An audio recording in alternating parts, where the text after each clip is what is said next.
So I'm going to start a new series which is called Near Dropout Experiences. I'm going to basically, every time that I feel that I'm near dropping out of uni, I'm going to make a little video and explain it, because why not? So this one's a little bit overdramatic, I feel. Well, I feel like they're all going to be overdramatic because, let's face it, I'm a uni student. Anyway, today's one, actually, I nearly had a breakdown with my flatmate on the sofa in the kitchen. So I come back from what feels like the longest 3 hours of my life in lectures, and I come in and I'm like, I'm gonna make myself a nice hot chocolate, nice big hot chocolate. And I come in, go to boil the kettle, there's no water in the kettle, so I'm like, okay, it's fine, let's fill up the kettle. Can't fill it up because there's plates and dishes all in the sink, but that's like a whole different story. Anyway, I go to fill it up, a few drops come out of the sink, and I'm like, fuck, how did that happen then? The whole water's gone off in our whole flat. And I messaged my flat, absolutely terrified, in our little group chat, and I'm like, what the fuck has just happened? The water's gone off.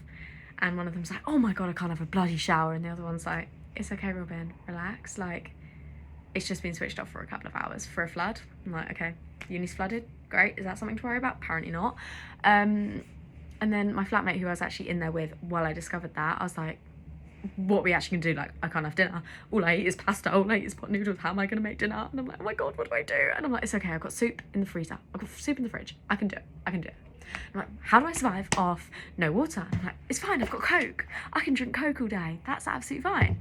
And then I'm like, right, well, how do I have a shower? I'm like, how do I have a shower?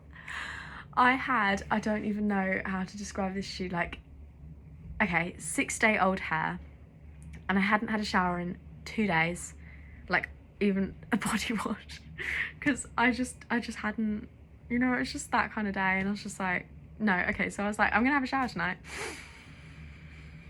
Couldn't. That was the worst thing to me, because I was like, oh my god, I have 6 hours of lectures tomorrow and I cannot have a shower. I have to walk up 4 flights of stairs and I can't have a shower. That's so bad.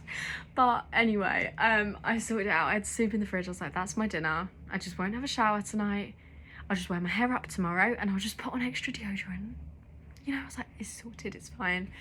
Then I get into bed and I'm like, oh, can't have a cup of tea tonight. That's what really got to me. I was like, the cup of tea. And my flatmate's like, why don't you walk over to Tesco's, Robin, buy yourself a bottle of water and a sandwich or some crisps or something to make you a bit happier? And I was like, I refuse to spend money on water. I have paid enough money to come and live here. I'm not spending money on water. I'm one of those people that will drink water from anywhere. I'll drink it from a puddle if I needed to. I'm not going to go buy water from Tesco's. So I was like, no, it's fine. I'll live off Coke tonight. I had the water in my bottle that I had from my lecture anyway, like the water that I take to my lecture in my little water bottle. I had that and I was like, it's okay, I'll just survive off that. And then I come in here, I was calling my mum and I was literally like crying on the phone. I got to the point where I was literally in tears and I was like, what do I do, mum? What do I do? And I get a message saying the water will be on at some point today, and I'm like, what? Is it gonna come on at like 11 p.m? How am I gonna have a shower? Like, I'm not showering at 11 p.m. I've got to be asleep at 11 p.m. in order to be up in the morning. Ooh, phone's falling over, it's getting bored of me. And then the water comes back on, I hear the boiler going. I think it's one of my flatmates weeing or something, because I can always hear that from the toilets. TMI, sorry. Actually, I can only hear it if I'm in my bathroom, but add to the story, why not? And I was like, what is that? Like, something's going on out there. And I was like, it's the boiler refilling, isn't it? And then my toilet starts like rumbling. I'm like, there we go, the water's being refilled in the toilet. And I go to run the sink and I'm like, yes. Still haven't had a cup of tea though, so there clearly wasn't that much of a rush for me to get my cup of tea. I just wanted my hot chocolate as soon as I came in. I need to re-straighten my hair, another story. And I went and had my nice long shower and I was so happy. And then I came back out and it was all great. Life was great again.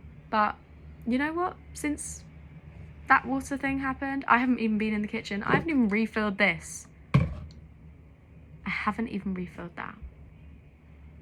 That just goes to show how much I did not need the water. I still had soup for dinner. I could have lived without it. That's just me being overdramatic. But that is episode 1 of my near dropout story. Wait, what was I even calling this? I had a good name for it. I don't know. Anyway, see ya.